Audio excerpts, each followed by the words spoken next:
അതുപോലെ തന്നെ യുവാക്കളെ ഈ കാലഘട്ടത്തിൽ പിടികൂടിക്കൊണ്ടിരിക്കുന്ന, അവർക്കിടയിൽ ഒരു തിന്മയാണ് എന്നുപോലും ആളുകൾ പറഞ്ഞു കൊടുക്കാതിരിക്കുന്ന കാര്യങ്ങളിൽ ഒന്നാണ് വ്യഭിചാരം എന്നത്. വ്യഭിചാരം ഒരു തിന്മയാണ് എന്ന് പറയുന്നവർ വരെ ഈ കാലഘട്ടത്തിൽ കുറഞ്ഞു പോയിരിക്കുന്നു. നബി സല്ലല്ലാഹു അലൈഹി വസല്ലം പറഞ്ഞത് എത്ര സത്യമാണ്. നിങ്ങൾക്കൊരു കാലഘട്ടം വരും, അന്ന് നിങ്ങളിലെ പുരുഷന്മാരും സ്ത്രീകളും വടിവക്കുകളിൽ അവർ പായ വിരിച്ച് അവിടെ വ്യഭിചരിക്കും. ആ കാലഘട്ടത്തിൽ ഏറ്റവും നല്ല മനുഷ്യൻ എന്ന് പറയുന്നത് നിങ്ങൾക്കിതൊന്ന് രഹസ്യമായി പോയി ചെയ്തുകൂടെ എന്ന് പറയുന്നവനായിരിക്കും. അതിനു മാത്രം പരസ്യമായി വ്യഭിചാരം വ്യാപകമായിരിക്കുന്നു. ഒരാളും അതിനെക്കുറിച്ച് മോശം പറയാനില്ല. എന്തിനധികം മുസ്ലിമീങ്ങളുടെ കാഴ്ച തന്നെ നിങ്ങൾ നോക്കൂ. 18 വയസ്സായ ഒരു പുരുഷൻ അവൻ എനിക്ക് വിവാഹം കഴിക്കണമെന്ന് പറഞ്ഞാൽ അവൻ്റെ കുടുംബത്തിൽ നിന്ന് അവന് നേരിടേണ്ടി വരുന്ന പരിഹാസങ്ങൾ, അവന് നേരിടേണ്ടി വരുന്ന കളിയാക്കലുകൾക്ക് അതിർത്തി ഉണ്ടാവുകയില്ല. അവനെ ആളുകളെല്ലാം ചുറ്റും കൂടി നിന്ന് പരിഹസിക്കും. എന്നാൽ 18 വയസ്സാകുന്നതിന് മുൻപ് 10 വയസ്സുള്ള ഒരു കുട്ടി സ്കൂളിൽ എനിക്ക് ഗേൾ ഫ്രണ്ട് ഉണ്ട്, ഞാൻ അവളുമായി സംസാരിക്കാറുണ്ട് എന്ന് പറഞ്ഞാൽ ഈ പറയുന്ന രക്ഷിതാക്കളിൽ പലരും ചിരിച്ചു തള്ളും. അതൊരു തമാശയായി കാണും, അത് അവനൊരു കുഴപ്പമായി കാണുന്നില്ല. ഒന്ന് ഹറാമാണ്, മറ്റൊന്ന് അള്ളാഹു അനുവദിച്ചതാണ്.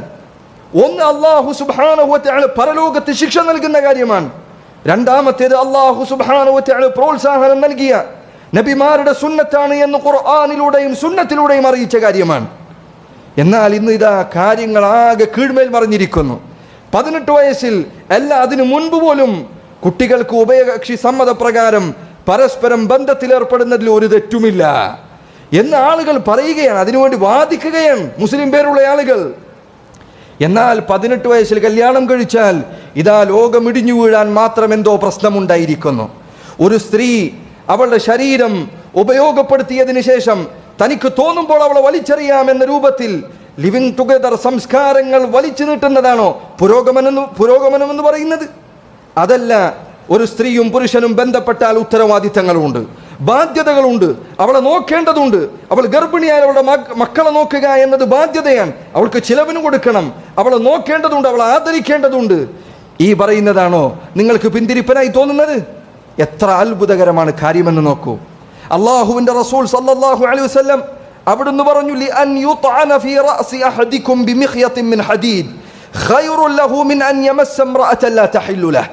തനിക്ക് അനുവദനീയമല്ലാത്ത ഒരു സ്ത്രീയെ സ്പർശിക്കുന്നതിനേക്കാൾ ഒരു മനുഷ്യന് നല്ലത് അവന്റെ തലയോട്ടിക്ക് മുകളിലൂടെ സൂചി കൊണ്ട് കുത്തിയിറക്കുന്നതാണ്. അവന്റെ തലയോട്ടിക്ക് മുകളിൽ ഒരു സൂചി കുത്തിയിറക്കുന്നതാണ്. അനുവദനീയമല്ലാത്ത ഹലാലല്ലാത്ത ഒരു സ്ത്രീയെ സ്പർശിക്കുന്നതിനേക്കാൾ അവന് നല്ലത്. അള്ളാഹുവിന്റെ റസൂൽ സല്ലല്ലാഹു അലൈഹി വസല്ലം പറഞ്ഞ വാക്കാണിത്. ഇന്ന് പുരോഗമനത്തിന്റെ വർത്തമാനം പറയുന്ന ആളുകൾക്ക് ഇത് പറ്റില്ല. അവരിൽ ചിലർ പറയും, നിങ്ങൾക്ക് പെണ്ണ് എന്ന് പറഞ്ഞാൽ ഈ പറഞ്ഞ കാര്യം മാത്രമേ ഓർമ്മ വരികയുള്ളൂ.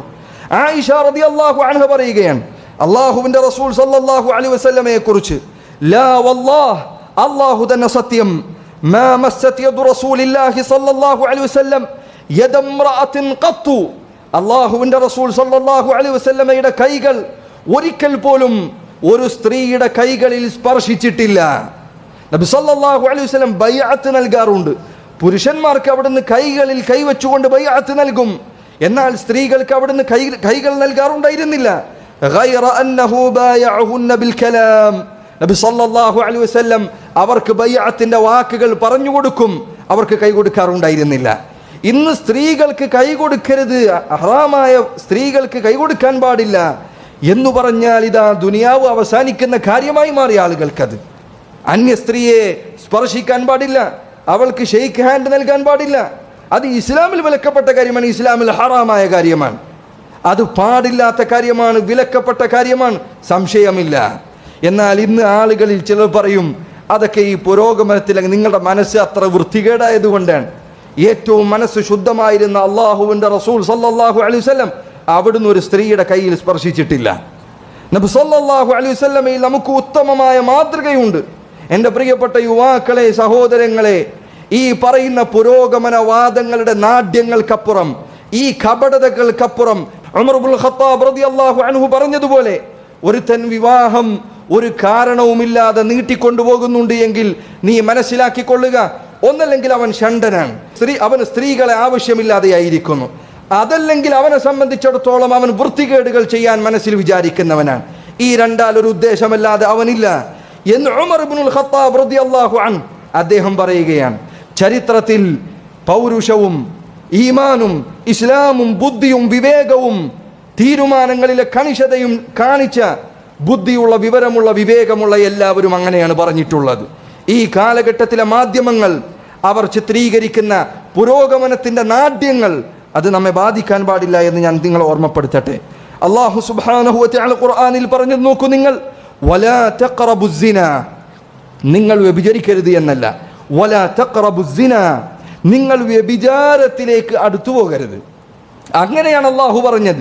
ഇന്നഹു കാന ഫാഹിഷതൻ വസാഅ സബീല, അത് മ്ലേച്ഛമായ പ്രവർത്തനമാണ്, അത് മോശമായ വടിയാണ് എന്ന് അല്ലാഹു സുബ്ഹാനഹു വ തആല ഓർമ്മപ്പെടുത്തുകയാണ്. അല്ലാഹുവിന്റെ വാക്കാണത്. നബി സല്ലല്ലാഹു അലൈഹി വസല്ലം ഈ മാർഗത്തിൽ നമുക്ക് പഠിപ്പിച്ചു തന്ന അനേകം കാര്യങ്ങളുണ്ട്. കണ്ണുകൾ താഴ്ത്താൻ അവിടുന്ന് പഠിപ്പിച്ചു, വിവാഹം നേരത്തെയാക്കാൻ പഠിപ്പിച്ചു, നല്ല വടികൾ സ്വീകരിക്കാൻ പഠിപ്പിച്ചു. ഈ കാലഘട്ടത്തിൽ സഹോദരങ്ങളെ, വിവാഹത്തിലേക്ക് പ്രവേശിക്കുന്ന പുരുഷൻ അവന്റെ ജീവിതത്തിൽ അന്യായമായ ഹറാമായ അനേകം ബന്ധങ്ങൾ കഴിഞ്ഞുപോയിട്ടുണ്ട്. സ്ത്രീകൾ അവരുടെ ജീവിതത്തിലും അതുപോലെ തന്നെ കഴിഞ്ഞുപോയിട്ടുണ്ട്. എന്നിട്ട് രണ്ടുപേരും പരസ്പരം സംശയിക്കുകയാണ്. 1-2 വർഷങ്ങൾ കഴിയുന്നതിനപ്പുറം അവരുടെ ജീവിതം തുടർന്നു കൊണ്ടുപോകാൻ പലർക്കും സാധിക്കുന്നില്ല. സഹോദര, നിന്റെ ഭാര്യ അതല്ലെങ്കിൽ നിന്റെ മാതാവ് അതല്ലെങ്കിൽ നിന്റെ സഹോദരി ഈ അവസ്ഥയിലായിരിക്കാൻ നീ ആഗ്രഹിക്കുമോ? നീ ഒരു സ്ത്രീയോട് മോശത്തരം കാണിക്കുമ്പോൾ, അല്ലെ, നബി സല്ലല്ലാഹു അലൈഹി വസല്ലമയുടെ അരികിൽ ഒരിക്കൽ ഒരു സഹാബി വരികയാണ്. അദ്ദേഹം പറഞ്ഞു, അല്ലാഹുവിന്റെ റസൂലെ, എനിക്ക് എല്ലാം അനുസരിക്കാൻ ഞാൻ തയ്യാറാണ്, പക്ഷേ എനിക്ക് വ്യഭിചാരം അത് ഉപേക്ഷിക്കാൻ വയ്യ. വ്യഭിചാരം മാത്രം എനിക്ക് ഉപേക്ഷിക്കാൻ സാധിക്കുന്നില്ല. നബി സല്ലല്ലാഹു അലൈഹി വസല്ലം ചോദിച്ചു, തർദാലി ഉമ്മിക്, നിന്റെ ഉമ്മയുടെ കാര്യത്തിൽ നിന്റെ ഉമ്മയെ ഒരാൾ വ്യഭിചരിക്കുന്നത് നിനക്ക് ഇഷ്ടപ്പെടുമോ? നിനക്ക് അത് തൃപ്തികരമായിരിക്കും ഒരാളുടെ നിന്റെ ഉമ്മയെ വ്യഭിചരിക്കുന്നത്? അയാൾ പറഞ്ഞു, അല്ലാഹുവിന്റെ റസൂലെ, എനിക്കൊരിക്കലും അത് താങ്ങാൻ കഴിയില്ല. നിന്റെ സഹോദരിയെ ഒരാൾ വ്യഭിചരിക്കുന്നത് നിനക്ക് ഇഷ്ടപ്പെടുമോ? നിന്റെ പെങ്ങളെ ഒരാൾ മോശമായി സമീപിക്കുന്നത് നിനക്ക് ഇഷ്ടപ്പെടുമോ? അല്ലാഹുവിന്റെ റസൂലെ, എനിക്ക് അത് ഒരിക്കലും ചിന്തിക്കാൻ കഴിയുകയില്ല. നിന്റെ ഭാര്യയെ ഒരാൾ സമീപിക്കുന്നത് നിനക്ക് ഇഷ്ടപ്പെടുമോ? ഒരിക്കലും അത് എനിക്ക് ഇഷ്ടപ്പെടുകയില്ല. നിന്റെ മകളെ ഒരാൾ അങ്ങനെ സമീപിക്കുന്നത് നിനക്ക് ഇഷ്ടപ്പെടുമോ? അല്ലാഹുവിന്റെ റസൂലെ, എനിക്കൊരിക്കലും അതിന് സാധിക്കുകയില്ല. നബി സല്ലല്ലാഹു അലൈഹി വസല്ലം പറഞ്ഞു, ആരുടെയെങ്കിലും മാതാവോ ആരുടെയെങ്കിലും സഹോദരിയോ ആരുടെയെങ്കിലും മകളോ ആരുടെയെങ്കിലും ഭാര്യയോ ആയിട്ടല്ലാതെ ഒരു സ്ത്രീയുമില്ല. എല്ലാവർക്കും ഈ പറഞ്ഞ ആളുകളുണ്ട്. ഈ പറയുന്ന പുരോഗമനത്തിന്റെ വർത്തമാനം പറഞ്ഞ് സ്ത്രീകളെ വീട്ടിൽ നിന്ന് പുറത്തിറക്കുന്നവർ തങ്ങളുടെ വീടുകളിൽ ഉമ്മമാരെ കൊണ്ടുവരാറുണ്ടോ? പെങ്ങന്മാരെ കൊണ്ടുവരാറുണ്ടോ? തങ്ങളുടെ പെങ്ങളുടെ അരികിലേക്ക് ആരെങ്കിലും മോശമായൊരു നോട്ടം ചെയ്താൽ അത് നോക്കി നിൽക്കാറുണ്ടോ?